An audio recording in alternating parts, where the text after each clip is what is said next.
இருளை விலக்கி உலகை எழுப்பும் ஞாயிறு அங்கே குடியிருப்பான். அவன் ஆனை முகத்தனின் அடியவர் மனத்தில் ஒளியாய் வந்து கொலுவிருப்பான்.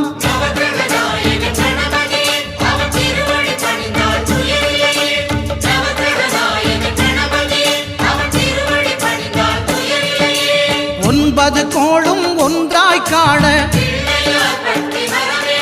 அங்கு கற்பகம் என்னும் கடவுளின் மெய்யில்